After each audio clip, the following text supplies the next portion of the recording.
SD चाळीच्या कोपऱ्यावरती शेवटची खोली आहे. तिथे वारा खूप थंडगार सुटतो. म्हणूनच मालकाने आम्हास तीच खोली देऊ केली आणि विशेष म्हणजे भाडेही कमी घेतले. त्यांचे आभारच मानायला हवेत. तसंही त्या बाजूला जरा अंधारच असायचा. सार्वजनिक नळावरून भल्या सकाळी घमेली आणि भगुने पाण्याने भरून ठेवणे हाच आमचा रोज सकाळचा दिनक्रम असायचा. कारकून असलो तरी सरकारी नोकरीत असल्याने आराम सदा सर्वदा काळ ठरलेला असायचा. मोजून 2-2.5 तास कचेरीत जाऊन खुर्ची गरम करण्याऐवजी अन्य काम नसल्याने मन विटाळून गेले होते. तसे दिवसभर चौपाटीवर भटकण्यातही मजा राहिली नव्हती. तर त्या दिवशी बुर्जीच पार्सल आणून खोलीवर निवांत आस्वाद घेत होतो. कुणी एक बाई आली आणि डोकावून गेली. हे तर नेहमी होतं. चाळीत जरा म्हणून प्रायव्हसी नाही. ही तर तीच शेजारीन बाई असणार. आज चौथ्यांदा डोकावून गेली. काही हवंय का आपल्याला? ती दरवाजापाशीच उभी असणार या अंदाजाने म्हणालो. मग साधारण 10-20 सेकंदांनी पदराशी चाळा करत तिने पुन्हा हळूच डोकावून पाहिले. काही नाही, सहज. बहुतेक ती सुद्धा हवा पाणी खायला बाहेर मोकळ्या जागेत आली असावी. मग शेजार धर्माला जागत आम्ही विचारले, झालं का जेवण? हा खरं तर का कुणास ठाऊक पण फार लोकप्रिय प्रश्न आहे. तर असा हा जबरदस्त प्रश्न विचारून मी बाहेर आलो आणि तांब्याभर पाण्याने चूळ भरून पिचकारी मारली आणि उघड्यावरच हात धुतले. मोकळ्या जागी हात धुण्याची गंमतच वेगळी. तुम्ही सरकारी नोकरीत आहेत असं कळलं, ती म्हणाली. सरकारी हा शब्द ऐकला की आम्हास उत्साहाचे भरते येते. चांगलं तरतरीत वाटते. खरंय, आम्ही दुसरी पिचकारी मारत तिच्याकडे बघितल्यावरच दिवसभर फैदोस नावाचं पुस्तक वाचलं होतं. अचानक त्याचीच आठवण झाली. सौंदर्याचा आयटम बॉम्बच वगैरे म्हणतात ते हेच. गोरीपानाने शृंगारासातूर वगैरे असलेली ललना साक्षात पुढे उभी होती. आमच्या यांच्या नोकरीचं काही बघता का?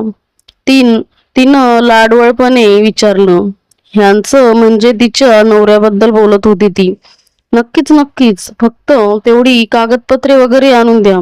आता माझ्यासारखा कारकुनीच्या दीडदमडीच्या नवऱ्याला सरकारी नोकरीत कसा काय चिकटवू शकतो, हे एक मोठे कोडे होते. हिचा नवरा वॉचमॅन आहे एवढे मला समजले, पण वॉचमॅन आहे तर काय काम देऊ शकतो त्याला? ती गेली. पुन्हा सामसूम झाली. मी झाडलोट करून वरांड्यात विडी शिलगावून बसलो. साधारण 11 वाजता एक शिडशिडीत गेला. बाजार एक ठेवून दिल्या जमिनीवर कायमचा अवताना पडेल असा एक इसम शेजारणीचं दार वाजवताना आढळला. चायला हा हिचा नवरा, याला ही असली आयटम बॉम्ब कशी काय भेटली बुवा? विडी जळत होती और अंदर से मेरा कलेजा भी. मग झाली का ड्युटी? आम्ही जळून खाक होत त्याला विचारलं. वय, हे काय आत्ता झालो, तो बोलला. दार उघडते. तो गेला. दार बंद झाले. मी दुसरी विडी शिलगावली. रात्री झोपेतून जाग आली. बाजूच्या खोलीतून दनादन आवाज येत होते. मी ते लक्षपूर्वक ऐकले. चायला सकाळ झाली. घमेल घेऊन सार्वजनिक नळावर गेलो. पाणी भरलं. ते मरतुंगड वरांड्यावरच दात घासत उभं होतं आणि ती ललना आत कुठेतरी उलटली होती. साहेब, होईल ना माझ्या कामाचं? या सिक्युरिटीच्या कामात काही परवडत नाही हो, दात घासत घासत तो बोलला. सगळा फेस दाखवत. मॅनर्स नावाची काही गोष्टच आहे का नाही? झालं म्हणून समजा. तेवढी कागदपत्रे द्या माझ्याकडे. टॉवेल दोरीवर टाकत मी बोललो. नुकतीच अंघोळ झाली होती. काय घ्यायचं द्यायचं असल तरी बी सांगा, तो म्हणाला. साला या असल्या लोकांमुळे भ्रष्टाचार वाढला आहे आणि दोष आमच्यावर येतो. जास्त काय नाही, एक गावरान कोंबडी झणझणीत. त्याच्या इच्छेला मान देऊन आम्ही जिभेचे चोचले पुरवण्याचे ठरवले. मग कचेरीत जाऊन खुर्चीवर बसून 2-2.5 तास नेहमीचेच काम केले. चौपाटीवर फिरलो. भेळपुरी खाल्ली. सहज आठवले तसे हैदोसचा एक उत्तान अंक विकत घेतला आणि घाईघाईने दुपारीच खोलीवर पोहोचलो. खाटेवर लवंडून पुस्तक हातात घेतले. मुखपृष्ठावरचे अर्धवट उघडे जंबो रोज बारकाईने निहाळत असताना शेजारी डोकावून गेली. गडबडीत पुस्तक लपवले. अहो, सकाळी कागदपत्रे घ्यायची राहिलीच. एकतर त्या पुस्तकाने आतमध्ये आग लावली होती आणि समोर ही सुंदर चेहऱ्याची ललना आपल्या नाजूक ओठांच्या पाकळ्या फाकवत आपलं ते हे उलगडत मंजूळ बोलत होती. मी फार बेभान झालो होतो. मला काय करायचं ते समजतच नव्हतं. या कामाला खरं तर उशीर लागेल, पण मी का मात्र लवकर करून देतो. कागदपत्रे बघत मी म्हणालो. कुठला तरी पिंपळगाव बुद्रुकचा 10वीचा दाखला, 12वी नापासचे मार्कशीट आणि इतर भरमसाठ झेरॉक्स असे ती कागदपत्रे होती. किती धूळ झाली हो खोलीत, मी झाडून देते, ती बोलली. अहो नको, कशाला, उत्साह दाबत आम्ही म्हटले. तुम्ही आमच्यासाठी एवढं करता, आम्ही एवढंही नाही करायचं. एवढं म्हणजे नक्की केवढं, असा आम्हा स्वतःलाच प्रश्न पडला. मग बाहेर जायचे सोडून हाच तो मौका विचारत आम्ही टेबल कपाटाचे उगीच इकडून तिकडे सारासार केली. खिडक्यांच्या दावणावर फडकी वगैरे मारून झाली. जळमटे काढली. त्यापेक्षा कितीतरी जास्त दळमटे झाली होती. बाईच्या नजरेतून काहीही सुटत नाही. मग पांघरून विस्कटून त्याचेही घड्याळ घालणे चालू झाले. काही गोष्टी दार बंद करूनच कराव्या. माणसाने पुस्तक लपवल्याच्या ठिकाणी ओझरत बघत ती म्हणाली. ललनेला सगळं काही माहीत होतं, तर म्हणूनच ती आता आत आली होती. रजई ठेवताना आम्ही उगीच तिला पाठीमागून भिडलो. ललना काहीही बोलली नाही. चादरीची घडी घालत राहिली. मग हळूच तिच्या उरोजावर हात ठेवून अलगद मिठी मारली आणि हात झटकून ती ताडताड बाहेर निघून गेली. आम्ही बघतच राहिलो. आम्हाला स्वतःचीच बेहद शरम वगैरे वाटली. दार बंद करून ढसाढसा रडावे वाटले, पण तसला बालिशपणा आम्ही कदापि केला नाही.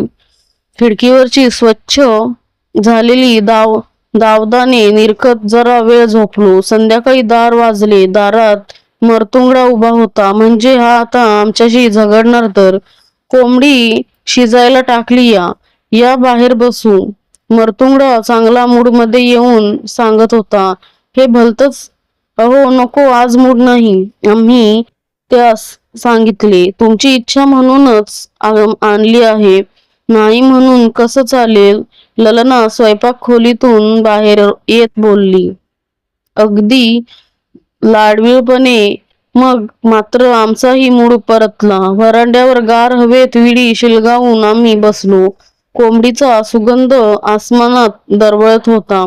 मरतुंगडा आतून काहीतरी घेऊन आला. साहेब, लोकांना लागतं म्हणून तुमच्यासाठी इंग्लिश आणली. मरतुंगडा गिलास काढत बोललाही. बाकी भारी झालं. मग आम्ही घोट करत अख्खी बाटली रिचवली. मरतुंगड्याला थोडी जास्त झाल्याने तो बाहेरच लवंडला.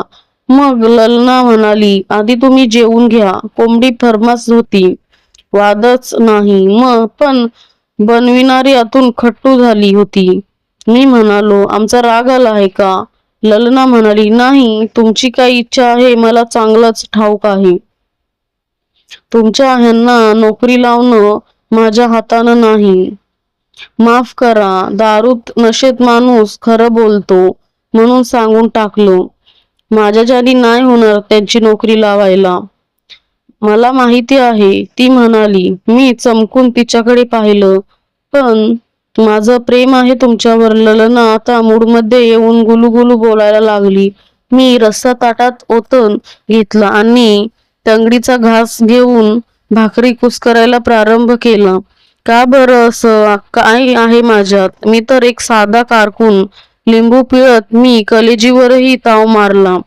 तुम्ही शेजारच्या खोलीत राहता ना म्हणून, ती म्हणाली. हे काही आम्हास झेपले नाही. दाताखाली हाडूक आल्यागत असो. म्हणजे मी ठरवलं होतं, शेजारच्या खोलीत जो कोणी राहायला येईल त्याच्याशी प्रेम करायचं, ती म्हणाली. म्हणजे योगायोगाने तिथे राहायला मी आलो. ही माझे प्रेमात पडली. ते म्हणतात ना, सुंदर स्त्रियांचा मेंदू डुप्लिकेट असतो. तेवढ्यात तो मरतुंगडा डुलत डुलत आला. त्याने उगाचच 1000 वेळा माफी मागितली. तसंही त्याच्याबरोबर जेवण्यास मला विशेष इंटरेस्ट नव्हता. मग कोपऱ्यात बसून त्याने कोंबडीच्या फडशा पाडायला सुरुवात केला. मी जेवण संपून खोलीत जरा लवंडलो. पोट तर तृप्त झाले होते, पण बाकी विचार करत पुस्तक काढले. तेवढ्यात ललना आत आली आणि अशा परत एकदा पल्लवित झाल्या. बाई आणि बाटली हे विचित्र समीकरण आज जुळून येणार तर ती खाटेवर बसली. आम्हास फार थंड वाटले. तुमचंही माझ्यावर प्रेम आहे ना? तिने माझा हात हातात घेऊन उरोजावर ठेवत विचारले. मऊ मुलायम मासल मखमली उत्तान उरोजाचा तो स्पर्श आम्हास क्षणार्धात ढगात घेऊन गेला. मोके बे चौका साधत आम्ही दुसरा हात कमनीय कोमल गरगरीत वळणदार नितंबनावर धरला आणि तारुण्याने मुसमुसलेल्या त्या यौवनाची गुलाब पाकळ्यांचे रसपान करत म्हटले, हो खूप. आम्ही आत प्रवेश करून त्या मदनिकेचा मदनमणी पुस्करण्याच्याच बेतात होतो. मी स्वतःला खूप सावरत होतो. ती स्वतःच माझ्या बहुपाशातून सोडवत म्हणाली, घाई नको, उद्या आमच्या ह्यांची रात्रपाळी आहे. मी उद्या येईन. 2 वाजता तयार राहा. ओसंडून वाहणारे आमचे परमसुख आम्हास नाईलाजास्तव कॅन्सल करावे लागले. या अशा स्त्रियांमुळेच क्लिप नामक म्हण उगम पावली असावी. हैदोस वाचण्यात आता तसा काही अर्थ नव्हता. एवढी सुख कदाचित आम्हास झेपेलच नसले. रंगरंगिली सकाळ झाली. घमेली आणि भगुने पाण्याने भरून ठेवली. कदाचित कचेरीत जाऊन खुर्चीचे दर्शन घेतले. चौकटीवर भटकलो. आठवलं तसं मेडिकलमध्ये महत्वाचे सामान विकत घेतले असावी म्हणून प्रगत देशातून असलेली जपानी तेलाची एक बाटलीही घेऊन ठेवली. रात्री सामसूम झाल्यावर खोलीवर परतलो. वाटेत घरमालक भेटला. म्हणाला, रात्री दार उघडं ठेवून झोपत जाऊ नका हो. आणि आवाज कसले येतात तुमच्या खोलीतून? माझ्या? अहो, ते तर या शेजारच्या खोलीतून येतात. आम्ही विस्मयाने म्हणालो. तर घरमालक आश्चर्याने माझ्याकडे बघत होता. अहो, कसं शक्य आहे? ही खोली तर 6 महिने झाले बंदच आहे. मालक आश्चर्याने म्हणाला, काहीतरीच काय. इथे एक बाई आणि तिचा नवरा राहतो. रात्री आम्ही सोबत जेवण केले. मी त्याला समजावलं. काय सांगता, खरंच की काय? अहो, तुमच्या अगोदर इथं एक वॉचमॅन राहायचा. तो पण असाच सांगायचा. पण अचानक एक दिवस तो गायब झाला.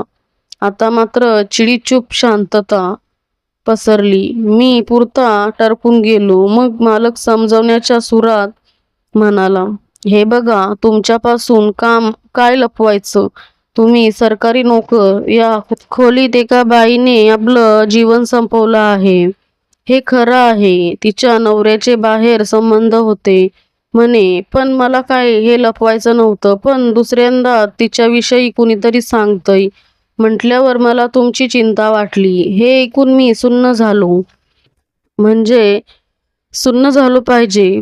तर तुम्हाला उद्या खोली बदलून देतो. पाहिजे असेल तर आजची रात्र काढा, म्हणत मालक निघून गेला. हातभर फाटल्यावर जी काही स्थिती होती तशा स्थितीत आम्ही खोलीत प्रवेश केला. दरवाजा घट्ट बंद केला. जपानी तेल टेबलावर शांतपणे ठेवून दिले. खिडक्यावरची जळमटे तशीच होती, म्हणजे काल त्यांना कुणीच साफ केलं नाही. ती कागदपत्रेही कुठे दिसेनात. हैदोस नावाच्या पुस्तकाकडे आता बघवत नव्हते, पण तसं घाबरण्याचे काही कारण नव्हते. रोजच्या सारखी ही रात्र पण सरेल. शेवटी कशीबशी झोप लागली. रात्री कधीतरी दरवाजावर थाप पडली आणि पडतच राहिली. अहो, उघडा ना, आज दार का बंद केलंय? 2 वाजले.